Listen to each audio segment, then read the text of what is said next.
Welcome back, everyone, to another episode of Miles' Trial.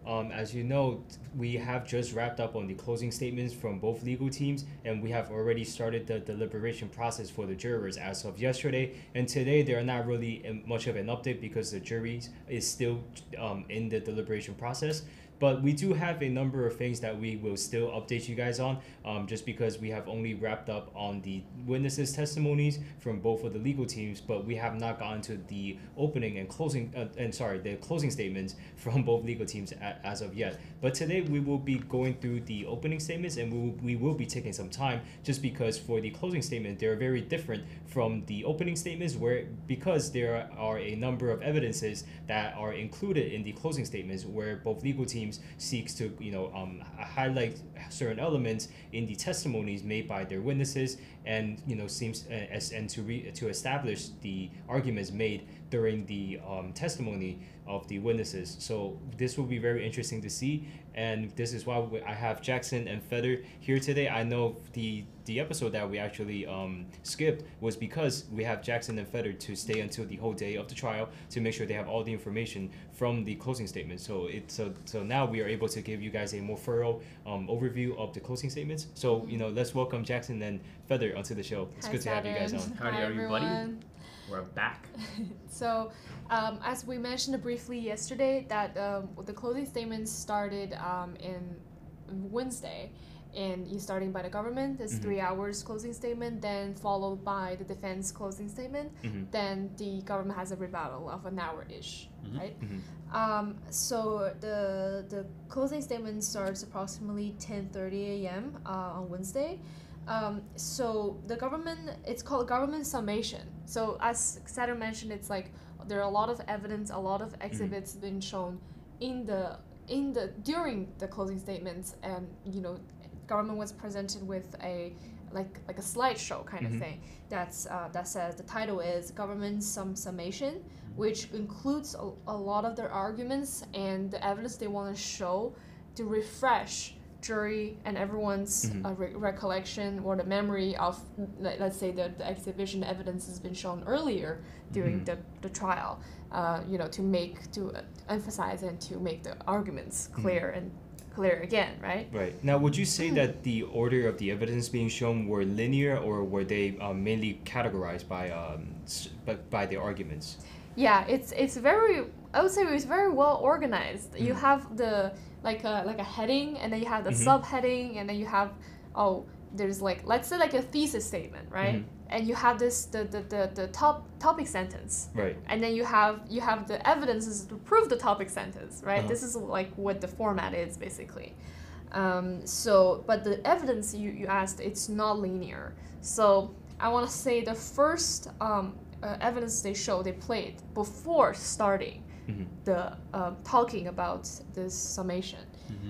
The government showed the audio of Miles on the phone talking with Yvette Wang and William G. And it's the recording made by Haitham Khaled, which worked as a finance, a banking person, relationship person in Crane. And then he testified on behalf of the government. And this is audio, and then, there's audio of conversations, there's some arguments in the audio, and then when the audio finished playing, then the first sentence he says, "That's the real Miles Guo." This is you heard proves. This is what you hear. This is him. This is him without a mask. You heard about the proof of all G entities, and he's tricking followers to give him money. Talking lies and recording. This is a recording of him planning to send the money abroad. So this is a recording of him committing a crime, and this is how they start off with, make a very strong impression on the jury. Again, with that audio, it's been played already 5 more times, and then then it expands onto other evidence, and there's a roadmap that they listed, So they kind of outlined some of the arguments and points they wanted to make in their closing statements. Yes, there's a roadmap they made. First one is the charges to remind what are the charges against Miles. Second it's what is the second one? The second is what cannot be disputed. Mm-hmm. In terms of what the government believes what cannot be disputed. And the third one is the schemes, right? And the fourth one is reasons you know that Miles is guilty. So in the government's mind, Miles is guilty, but he's innocent to this day until he's proven guilty, beyond reasonable doubt. Okay, so because the jury hasn't reached a verdict yet. Exactly. So first one, starting off with the charges, and they talk about the charges. Okay, but sorry, before this roadmap being present, and he was giving like introductions, right? Yep. Everything that Miles is in control of everything, and all the entities names the G Enterprise. It's the G Enterprise. And the farms, G News, G Claw, Himalaya Exchange, ETV, Himalaya Alliance. It's a fraud empire. This is like the label that they give to all the entities. And then move forward to no serious dispute, right? You want to talk a little bit about that? So they played actually two different clips. The first, like what Feather was saying, before they got into all the charges, the first clip was a conversation that was recorded in private, right? From a gentleman by the name of Khalid, right? Having Khalid, and we know his background with how he has lied on his. Anyways, with that being said, the second video that was played is a compilation video of Mr. Miles Guo talking about how. Yeah, it's a combination. Yeah. So it's like a cut and cut and piece with together. a lot of video clips. Yes. Everything was, cut and pasted, like you said, of all the video clips of Mr. Miles Guo, some of the things he said and whatnot. So that's pretty much the beginning of it. And then, as what Feather was saying, part one is the charges against Mr. Miles, and they went over the conspiracy charges as well as the 12 counts of the substantive charges, right? And then he read those out loud, what they are, this thing, that thing, to kind of like do his thing. And then number two is what cannot be disputed. And he started off by saying that there were hundreds of videos promoting investment opportunities, right? So that's essentially the first one. And that's all the evidence that the government called that proves that he's guilty. And the government, also said those international investment opportunity raised $100 million. And he put up the chart with also the source of funds, and then he talked about that Miles worked with others on those investment opportunities. That means like to create the conspiracy that they are. It's like a organization. The organization, the G Enterprise, So you have Yvette Wang, you have William G, the finance guy. This is. And Yvette Wang is the day-to-day operation, and the William G is the finance guy. There are others, carry out these vision. And you have so like listed a bunch of person. Yeah, starting in the top is Miles, and then you have the. Yvette on this. Yes. Well, there's Yvette, there's William G, and then underneath there, because it's like a flow chart of some sort, it's like a bubble chart. And then underneath you have, like, for example, Horan He, Mileson, Long Land and Brother, Qixia, Max Krasner, just to outline that this is an enterprise and they're all conspiring together to defraud and to do whatnots. So that's kind of like the idea. And the next one is the actions are taken in. That means there are wires transferred to the farms. There are wires transferred to and from Manhattan here. From the offices, like the locations they give like up the 64th Street that they call the townhouse. But that's a really big townhouse if you want to call it a townhouse, right? But 64th Street, there's the shared Netherlands. So they want to kind of include all these different pieces of quote unquote assets that were involved, right? Yeah. Yeah, and then they also showed that the red Lamborghini, Miles Guo's garage, the house garage. And that matches the VIN number on the G Club paper. It's to emphasize. Isn't it funny how he contradicts himself a little bit, right? Because he said in court that, hey, here's a Lamborghini with a VIN number that matches a document from G Clubs. This we're gonna get into this, like how the defense argued on this. Because in the end they were trying to say that Miles has stolen people's assets to purchase these luxury items, right? Mm-hmm. And in the end the VIN number matches up with G Clubs because G Clubs. Yeah, I mean the legality of it has Mr. Miles' name is nowhere near on the documentation, the legal documentation of any of these assets, that was presented in court. Right. And this is also used by government saying that this is all because he hides behind all this, but on the paper he's none of the owner of any of the entities. Right. It's like saying he has like a shell. He has other people to control, but then he's the one behind everything. That kind of thing. That's what they want us to think. And also, they mentioned that the CCP targeted Miles, and they said it's true, but they don't. Well, the government literally said, I don't care about how many cell phones he has. I don't care about why he has that many cell phones, and either should you, the jury, care about it. What you care about is what's on the cell phones. It's not how many, right? That's what they said, and. Well, I want to add one point because this is the A, B, C, D, E, F, the sixth point that the government raised when it comes to the quote unquote the cannot be seriously disputed, right?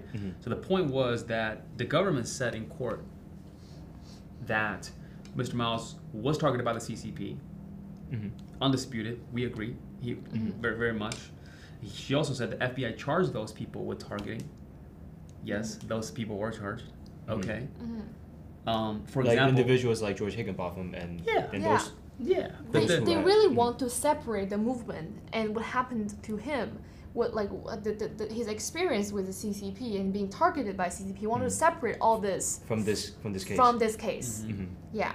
So make no mistake, it is undisputed from both sides, the government and the defense side, that everybody's on the same page when it comes down to Mr. Miles Guo is the number one enemy of the CCP, because the government even said, hey, he was talking about the CCP, FBI, charging these people, obviously, with the targeting. So that's now in court. Very interesting. Right, because in the end, there happened another case, right? Because we just have someone who played a role in that case, George Higginbotham, testify, and the fact that all of the individuals who had conspired to repatriate Miles were pled guilty, it is a fact. Because of the information that they were already testified to in a different case. So it is undeniable that Miles is the number one enemy of the Chinese Communist Party, and there has been a massive effort from the CCP to repatriate him.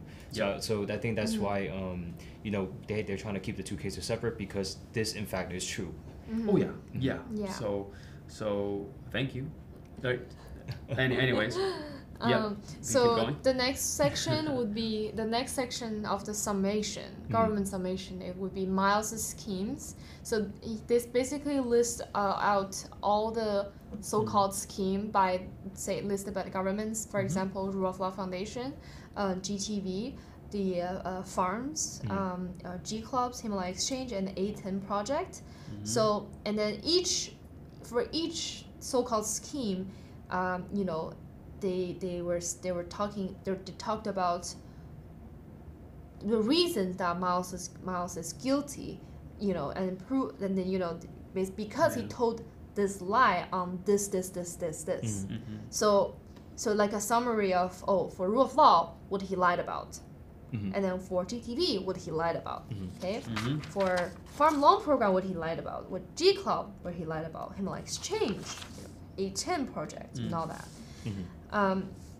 So it's basically a summary breakdown of the quote-unquote schemes, and then that was just the layout, and then what they did was they went through it one by one as to what they believed and why these are called quote-unquote schemes. So when it comes to the Rule of Law Foundation, we actually have a list, if I may, maybe read a couple things of some of the things, right, that Rule of Law has done in the past. And we have live streams on these things as well. So, for example, during the pandemic assistance. Okay, during the COVID-19 pandemic, the Rule of Law Foundation purchased and distributed a large number of masks, disinfectants, and other supplies to help hospitals and police stations on the East Coast of the United States cope with the pandemic. I mean, we have lists of evidence, right, of things that was done. And okay, maybe we can read a couple more. Like, for example, number 2, assisting persecuted Chinese compatriots. Like, for example, the Rule of Law Foundation actively assisted Chinese compatriots that were persecuted by the Chinese Communist Party, the CCP, providing legal assistance and living support to help them escape persecution and obtain safety and freedom. Number 3, which Feather actually has first-hand experience, which is humanitarian aid for Ukraine when that whole debacle went down. Now, right, we actually set up a base of for the refugees who are trying to leave Ukraine at the time. Yes, at the Polish and Ukraine border, like right at the border, when the people come out and they can, there's a big tent that they walked in, and you have it provides shelter, it provides food, water, and anything clothes, anything they need. We try as much as we can. We even help a lot of people with their flight tickets and getting in touch with their family abroad, like in the U.S. and Canada, and then send them on the flights to reunite with their family, etc. This is all supported by Rule of Law Foundation. That's in 2022, and but the government made this whole arguments about making false promise that the money is now used to help taking down the Chinese people that's been prosecuted by CCP. But then it's I'm not sure if it's said in literally our objectives or like the mission of Rule of Law Foundation or Rule of Law Society. There's by all means. That means like taking down the Chinese Communist Party by all means. For example, the use of social media, right? Helping people. And how about this? I can read the headers for some of these without, because I mean, if you guys like, I could really read all this for you guys. But so just to go with it. Yeah, for sure, we're gonna read it. But my point is that helping and then using the money, it's in a lot of ways to help. Also establish this broadcast room today that we are in. It's another way to help taking down the Chinese Communist Party. It's all aligned with the Rule of Law Foundation's goal, right? It's to speak up against the CCP and to spread the truth and spread news to people who wants to know and who don't know anything, right? And this is also a part of it. And you cannot say that this money is being misused, right? And also, they talk about the $100 million that Miles donates. They said they didn't donate, right? Miles never made a promise to donate $100 million at once, right? And this is also, argued. This is also arguments in the defense closing statement, saying that there were proof that to show that Miles actually sent money in Rule of Law Foundation. And there's like millions of dollars went in, but it didn't make up to 100 million. But there's no way someone can have 100 million cash sent in one foundation at like a day, right? This has been continuously fulfilled. This promise. That doesn't mean he's not doing it, right? And this is we're gonna talk about it later. But please continue with the rule of law. Yeah. So with the rule of law, just to name a couple more things, the humanitarian aid for Ukraine, advocacy and education. Another one. We also have participation in major gatherings and events such as the America Fest, Turning Point USA 2022, 2023, as well as CPAC event in 2023. To convey like message of rule of law and the freedom, our objectives, and the freedom to global audiences. If you followed us before, we're very active. We have like a really nice booth at the M-Fest. Probably, in my personal opinion, I might be biased, but I think probably one of the best booths at America Fest. We have our flags, banners all over the buildings. It's undeniable. Undeniable. Yeah, very organized. Very beautiful. And a couple more things to point out about the Rule of Law Foundation. It's really against any totalitarian regimes, right? I think that's a highlight. Is that right now the Chinese Communist Party is the most evil of all these regimes, but it doesn't only pertain to the CCP itself. It could like think about the Ukraine rescue operation. It's because it was still against it's still to help out the victims of a totalitarian regime's actions, right?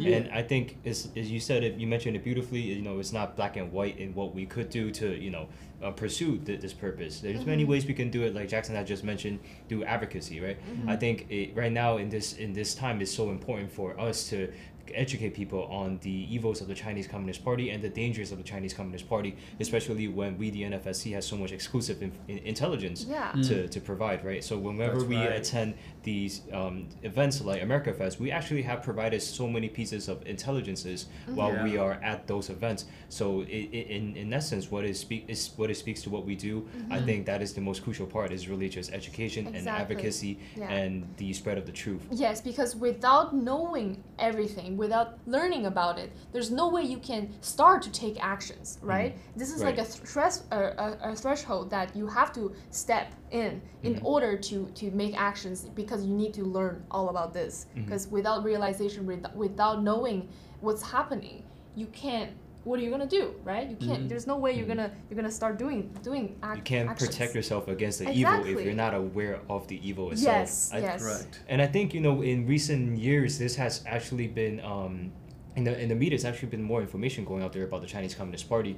And so whenever we bring intelligence onto the table, I think it has been very positively received, because the intelligence we get are oftentimes very classified. Military intelligences in regards to the nuclear bases they were setting up, and also all the biochemical weapon labs also that is being set up. They found by the illegal Chinese Communist Party. biolabs in California, for example, and at the end of the day, like what Saturn was saying, is that number one, they're classified. Number two, if there's no truth to them, why would the CCP even care?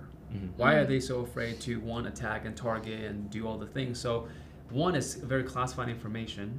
Number two, it's just the truth is the truth at the end of the day. And I think like everybody can go back on Getter, GTTR.com. You guys can find all of our live streams. That Feather was there at the Ukraine rescue mission, and then everything else that was happening. The AmFest, even CPAC, and you name it. All these events we've had live streamed. I believe we live streamed for like hours, the whole event pretty much. So all proof and evidence. Yeah, and move on next. The so-called lie. By the government, it's the GTV private placement. We're gonna talk about this. Let me just see here. Basically the argument is that about the private placement, how they lied to people, how GTV lied that what the purpose of GTV is and how it will be used, and the mission, the goal, and use of proceeds. Basically, it's the private placement memorandum. That's what the main argument it is. Like, say you didn't do what your memorandum said it was gonna do, and later on it's gonna be it's gonna be like a cross, it's gonna be argued back by Sid, by the defense. It was cleared up. Yeah, for sure it was clear. It was never a confusion, right? Yeah. For everyone, every investors, thousands of people, 5,000 people invest in over 5,000 people invest in private placement GTV at the time, okay? And it was estimated that this worth $2 billion, right? By evaluation, by the expert, business evaluator.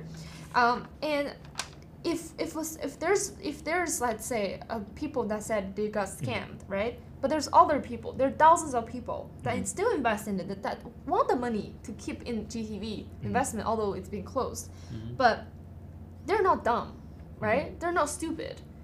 They have their own judgments. Everyone has their own judgments. Maybe some judgments are different than others, but they all have their own. Our own critical thinking and yes, and you can't say that you can't say one person is for all, right? Like one person's opinion for all.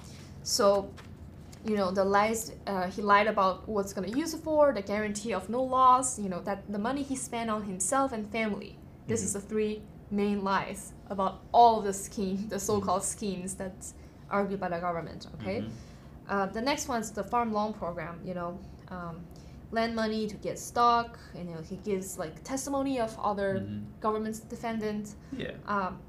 So, they mainly used government's witnesses in the summation, This is something I brought up. A lot of the testimonies are from government's witness, but when in defense, well, for sure they're testimony of our own defense witness, Right. but there are a lot of government's witness. Oh, that's actually very interesting because you wouldn't really expect, you know, after you know seeing what the prosecution has put together, I wouldn't really expect, you know, the other witnesses to be included. But it seems that, you know, you could include both of the information from both the witnesses on both Yes. sides, Yeah. which is very interesting. They can use all the evidence from both sides when it's admitted, and also both witnesses' testimony if they're like it's useful for them, right? Right. Yeah. So next one move on is G clubs. You know, basically, let me just catch my thought here. Yeah, before I'm gonna let you catch your thought real quick. Just one more thing I'd like to add is the fact that, you know, the prosecution actually has a lot more witnesses than the defense. So I think it kind of does make sense, you know, to mix in some of the information in there, just because, you know, maybe it is something that to kind of lay the grounds, right, to for an argument. So I think that also is a reason, because there has been quite a lot more witnesses on the prosecution side than the defense. Yeah, the government had a total of 35 witnesses. The defense had a total of only 9. 9. And what I mean, to go back a little bit with the private placement, they really wanted to talk about how the funds were moved around, this thing, that thing, and how this money went to Heyman Capital and whatnot. I mean, we'll get to it when the time comes. It's like, for example, when it came to this argument, he was saying that, hey, look at the money going to this account, and then this account, Chase account this, with this number, that account with this number. But at the end of the day, here's the, maybe I won't say it too early, but here, a really great example is this. I mean, Sid is the attorney that did the closing for us, Mr. Miles Gohl. And the great example was this. For example, if you had $2,000 in your bank account, okay, and your grandma sent you $2,000 for let's say birthday purposes, like for a birthday gift, right? Right. And then you had $2,000 of rent. I mean, in the account now, let's just you have $4,000. You have to pay $2,000 in rent. So when you use your account to pay that $2,000, how do you connect the dots between is $20 from that $2,000 from your grandma's $2,000 is, you know, at the end of the day. So that was the example that Sid gave that really stood out to me, and it's just like there is no connection, you know, at the end of the day. Right, because it's all pooled into the same location, and then when it's spent again from the pool, it's difficult. It's very clean. Right. So the government, even through the trial, up until even the closing, has always generalized and say, essentially presented, quote unquote, their evidence again, even though it's cleared up in trial and everything's on transcript. So, what can I say? Yeah. I think we can move a little bit faster about all the reasons they give. Okay. So they give a lot of reasons about that Miles attacked people who tried to take back the fraud proceed. You know, like Miles's attacks. Like, for example, there's one evidence that showed that Miles attacked, but they didn't give the full image, didn't give the full context of what happened, and it's only from one person saying, right? And you don't know what happened, and that witness would never know if Miles take any steps forward to arrange a lot of other stuff. But for, let's say, G clubs, I want to mention that you know, they were trying to argue that the benefits, that's not true, right? That they're a farce. It's a way to tell people to send him money and more money, and you know, like, well, I don't know, like, it's all the same. All the reasons they give and all the reasons they give that make jury believe he's guilty is that he tells lies about how he guaranteed, and he guaranteed no loss, he guaranteed only gain, and that he used all the money on himself and his family.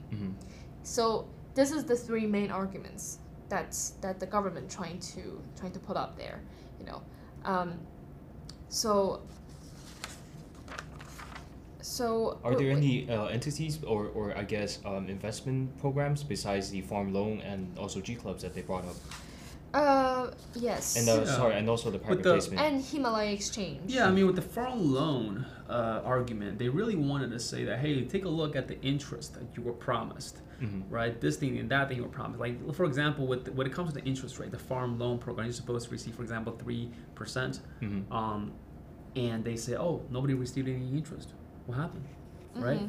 And then again, when it came to our closing statement is made very clear. I mean, they even like when because the closing statement from the government was done by Ryan Finkel, okay, first and foremost, and on the screen when he was arguing about how nobody got any interest, he literally had a screenshot that says, the interest rate is due at maturity between 3 to 5 years. Like he had the screenshot, and the screenshot, if somebody just read it, will understand that it doesn't make sense as to what he was saying in court, because the maturity date hasn't even, passed yet.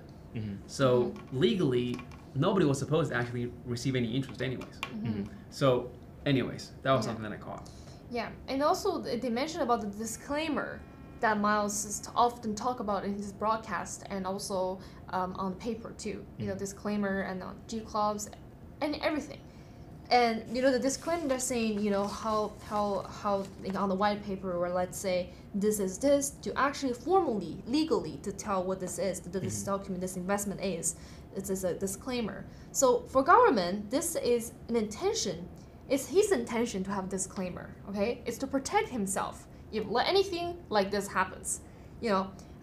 Because you can't, because government keeps always saying that you can't blame on the victim, let's say the witness, the so-called victims, that they didn't read the disclaimer.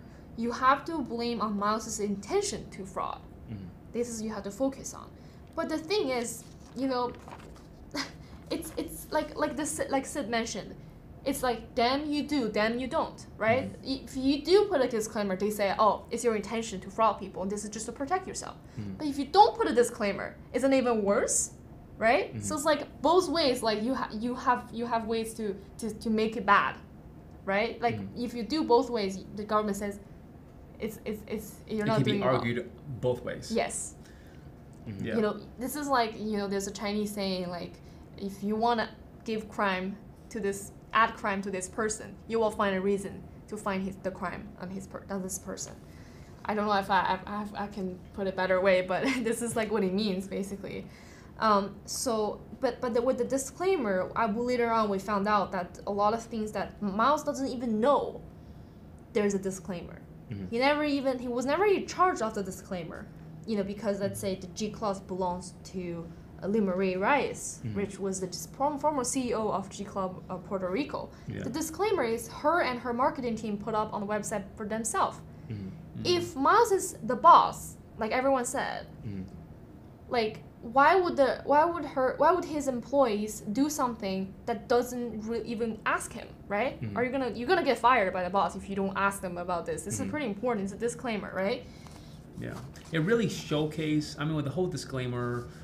What it really showcased is that people that were in charge of these business, like for example, Limarie Reyes with G Clubs, right?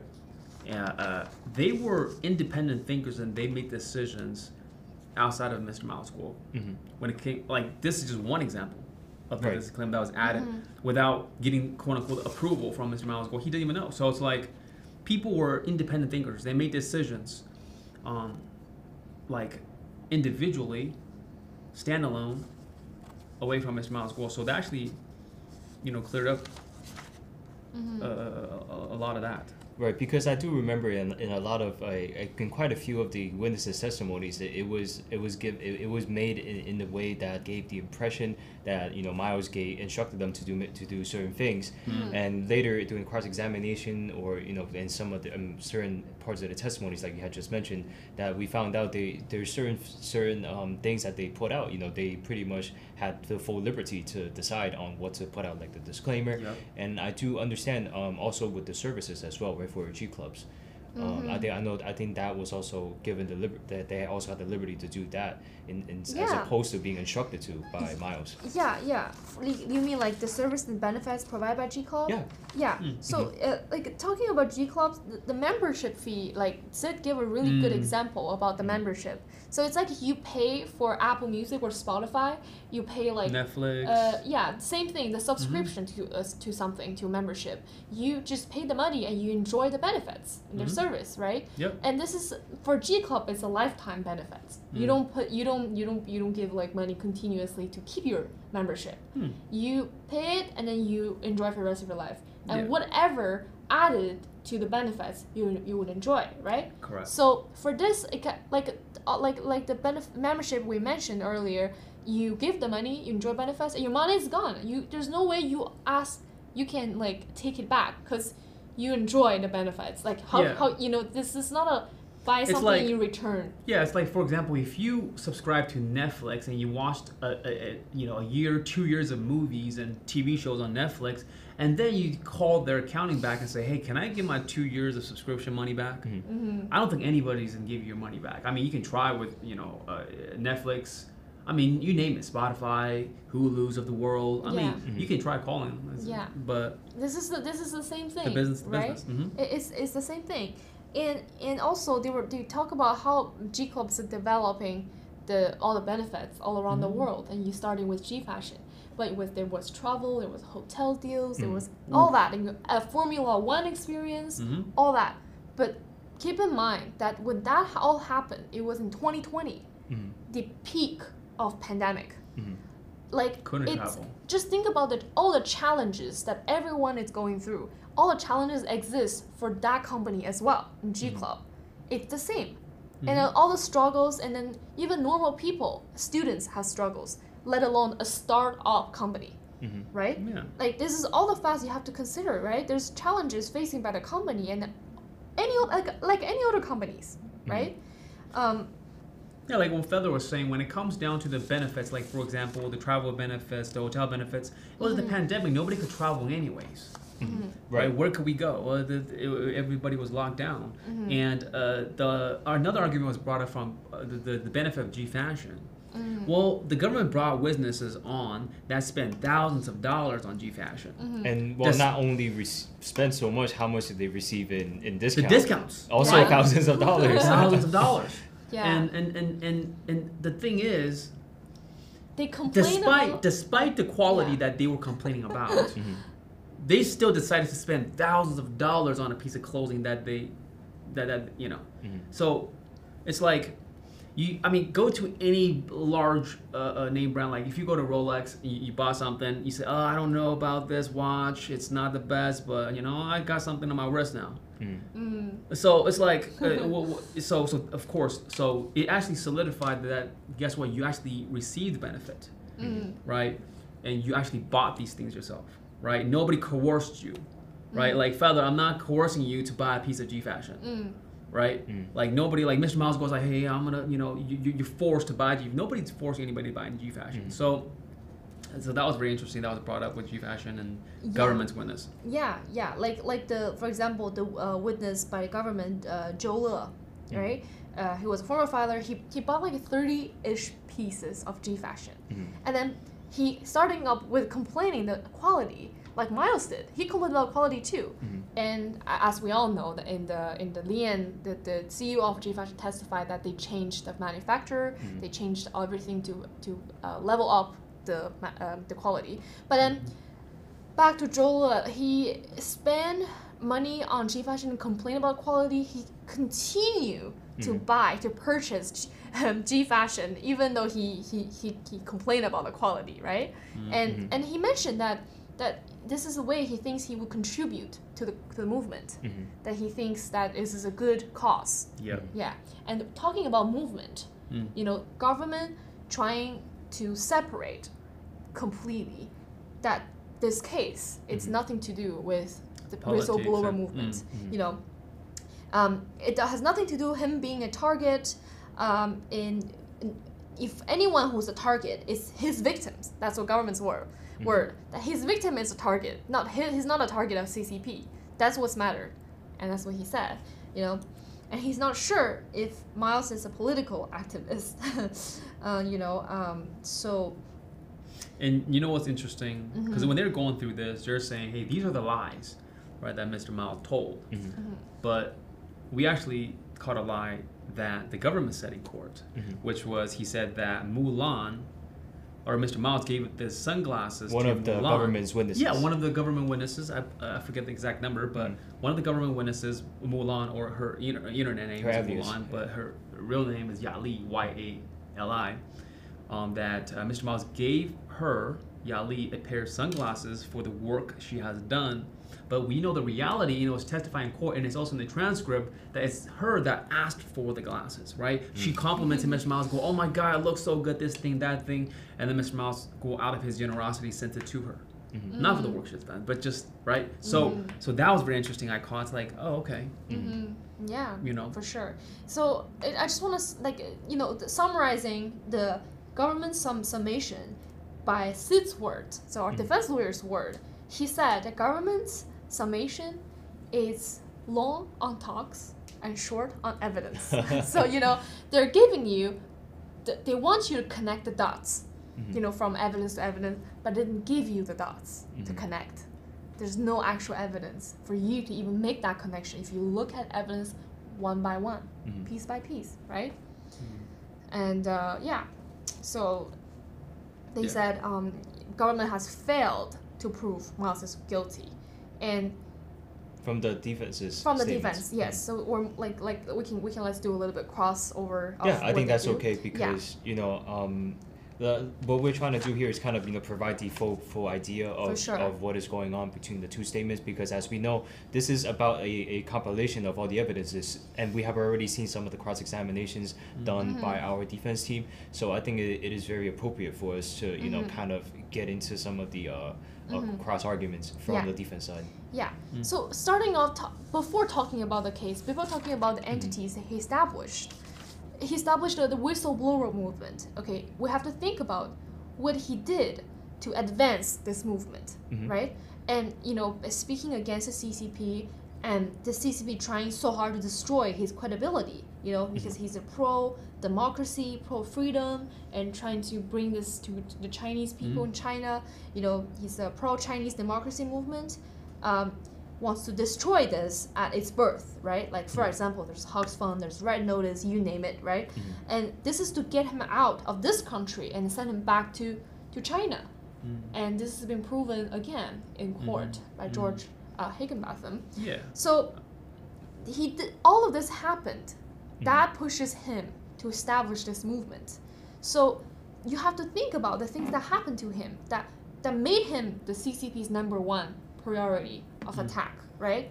You know, he turned down the offer, the warning that the Secretary Liu, you know, we talked about the CCP, a kleptocrat, and then he still keeps talking about it, and he's getting more popular, and then this is how he established the movement and get followers. So there's question being raised, like, how much would you have to care about something involved your family, your company, your employees, your life work, just because your life sacrificing amount of work, just for money, right? Right, because Mr. Miles Guo had already achieved such a high level that he has such a luxurious life. He did not have to do any of this and put any of this on the line. He could have led the very luxurious life. You know, being a private citizen like anyone else that he could have, right? His family, everybody, like you mentioned.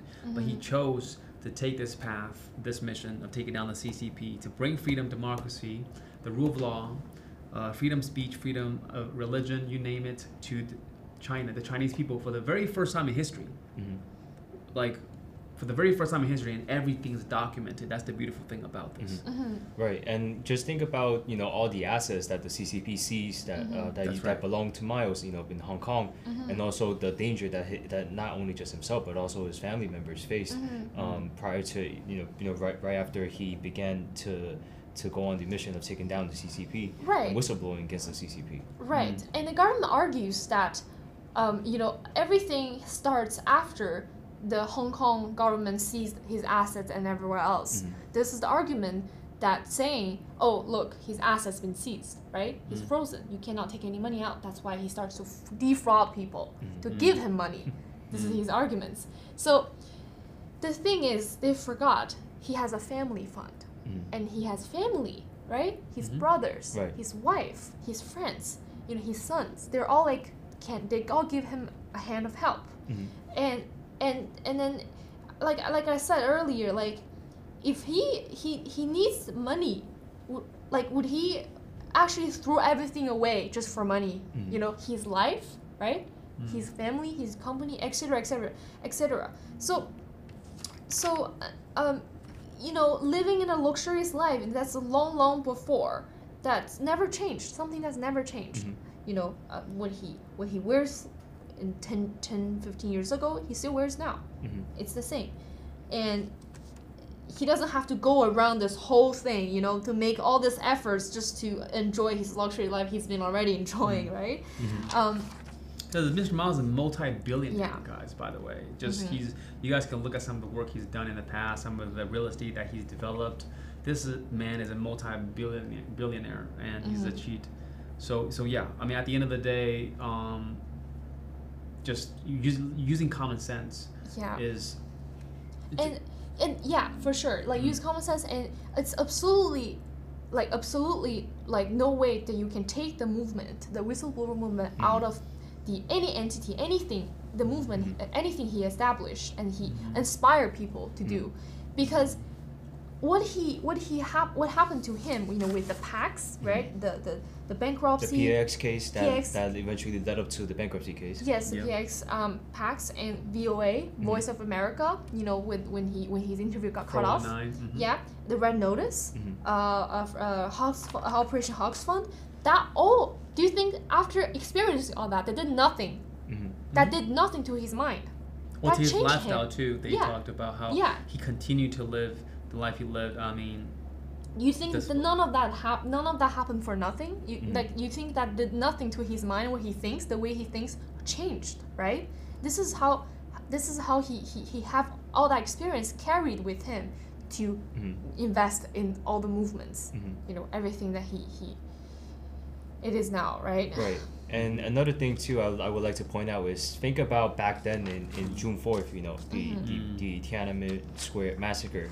In June 4th, as we know, Miles has sold some of his assets at the time, which is just not a whole lot to say the least, because he starting out, he lived a more ordinary life, just like any of us. He had a motorcycle that he owned at the time. He sold his motorcycle and used the funds to support the Chinese people of the June 4th movement who wanted to go against the Chinese Communist Party. And unfortunately, he also lost one of his brothers as well.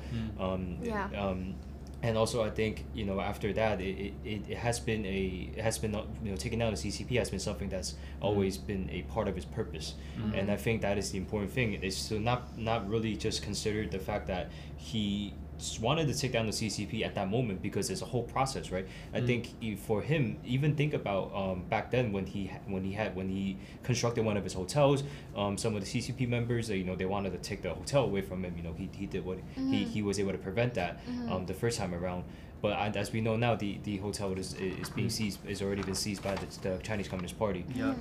And we can begin to see, how long Miles has really, been preparing to build a movement to go against the Chinese Communist Party and to, take down the CCP hopefully one day. Yeah, and I mean, speaking of June 4th, really quick, I'll add a point, is that it's undeniable Mr. Miles has been a fighter for freedom, democracy, and rule of law.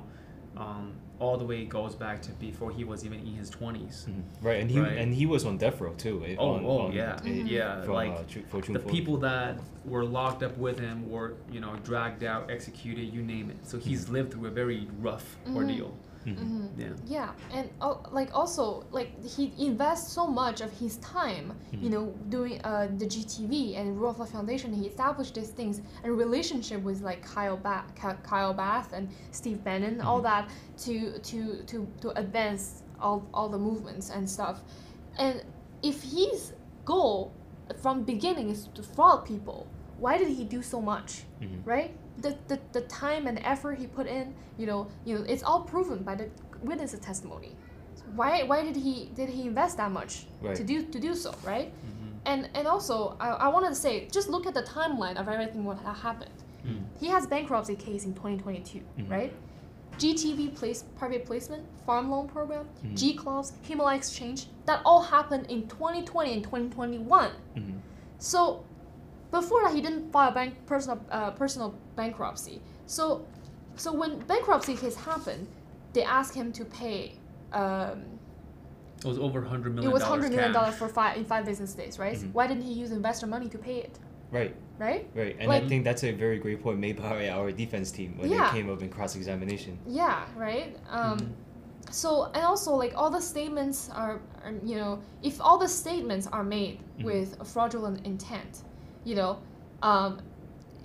there's no evidence that showed him asking money, say, hey, do this for me, I need money, I'm broke. Yvette, do this for me. Or William G., I need money. Like, you gotta take this money out of this account. There's none of that. I think it's not only the fact that he has a bankruptcy case, just also take into the account the number of cases he has. He has over 70. He's facing over 70 cases. Man. So that alone, there's already a lot of legal fees I can imagine that comes along with that. In addition to the fine from the bankruptcy case. Yeah, and the thing about this is, like, if there are real evidence that he has misused the funds from the investors, then that would have been shown in court, actually, to say, oh, look, we have a bill, he paid for his legal services, and it's from this, but we didn't get it. We didn't see anything. There were no evidence. Yeah. So also about Lamborghini, I wanted to say, the only evidences to show is that it was found in Miles's Connecticut house garage, with the cover on, with the battery plugged, everything, and another evidence is that seeing him, with the directed by Himalaya Alliance to be in the promotion video for H-Coin and G-Club, H-Coin, Himalaya Exchange and G-Club. He was sitting in the Lamborghini, probably driving for 10 feet, right? In a private road. 10 feet in private road. This is what literally Sid said, that drove for 10 feet, right? And he looked terrified. So like, they didn't show any other proof that Miles owns the car and he used the car, using investor money for himself, right? And also in that they say that he's part of everything. He gives his opinion. He's not only a spokesperson. He manages everything. Everyone asks him, but that's not the truth, because he gets mad at people for not doing what he wants to do, and people do what the way the company is supposed to do, and that's why he gets concerned. He cares about this company. He cares about entity. You get concerns, right? You worry about the problems they're facing. And this is how you involve in a discussion. He's saying, "Oh, I want to know about this," right? This doesn't mean that you actually have a say in it. That's another point. Is there anything else you wanted to add? Yeah, we just have 5 minutes left for the show. I think we can just wrap up on like one or two more points. Okay. Well, I mean, let me. Okay, so when it comes down to the all the quote unquote schemes, maybe on another episode we can go over the number 4, which are the reasons that Mr. Miles was guilty. So let me take a look. I mean, when it comes to the Himalaya Exchange, the main argument is that the transactions on the blockchain, why is it not public? This thing, that thing, and so it was all cleared up because it's internal ledger, private ledger. Guess what? Is a private ledger illegal? It's not. A private ledger is not illegal. So why everything does it have to be public? And we know, I mean, from the Himalayan Exchange, there were over $64 million worth of redemptions. Okay. And the government argues, right? The government argues, oh, but you only show a couple transactions, a couple redemptions.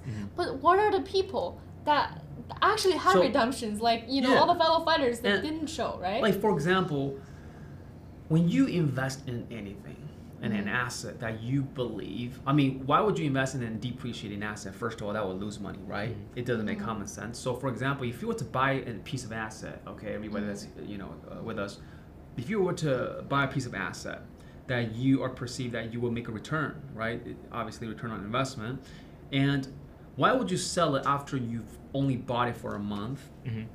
When you want when I mean, have you asked investors, like, when you invest in XYZ, is this for long term, or I mean, what is this, right? So like for as an asset, a true asset, you want to buy and actually hold, right? So what I'm saying is, like, investment It's comes not for along impatient with people. That's right. It's not It's for like- impatient people, right? investment comes along with commitment, right? I think that's the main thing we're trying to get at.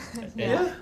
Yeah. So if you bought a piece of real estate, it's worth $1 million, and then and it went up, let's just say $50,000. Why would you sell it and make $50,000 profit when you can say, when you believe that your return on investment maybe is like $1.5 million, but it might take 3 to 5 years to get there. So it doesn't make sense. But anyways, regardless, it's a hard fact evidence that over $64 million has been redeemed, and that's a lot of money.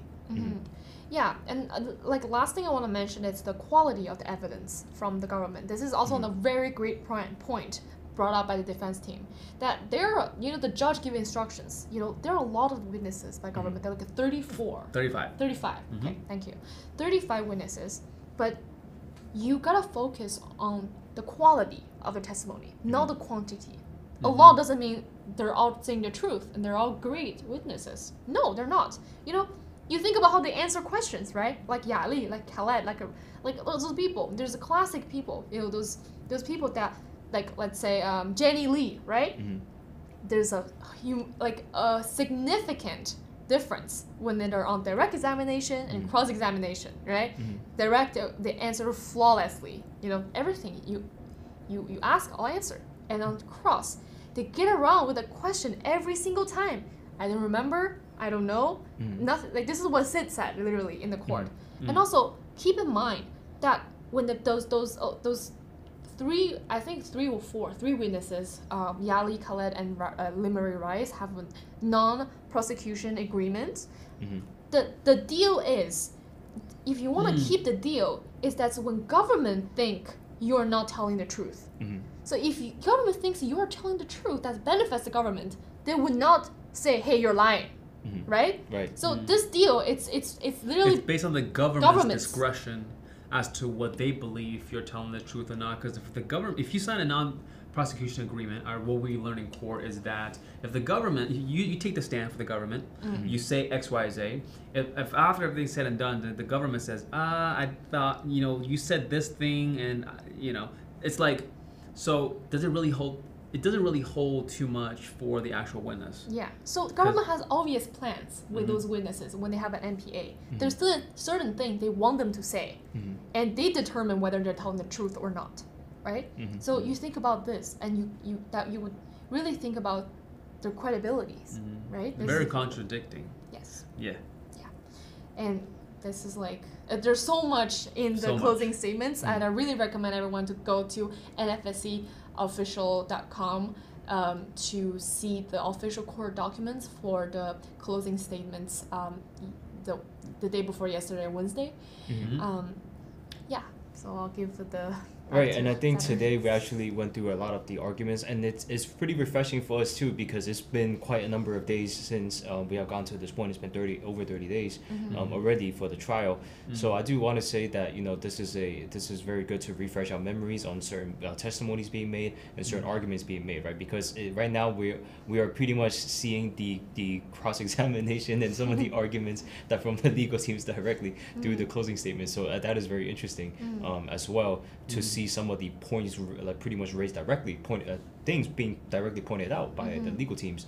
So I think that is also very, very interesting. And do know the next time we are on the show, we will get to more about the closing statement from Miles's legal team. So I know that will be a treat because of the things that you guys have already brought up. I think I can already tell this is going to be a great closing statement from Miles's legal team. Yes. So with that being said, we will be on again tomorrow on again on Monday for Miles trial. Thank you guys for watching today's episode. We will see you next time. God bless.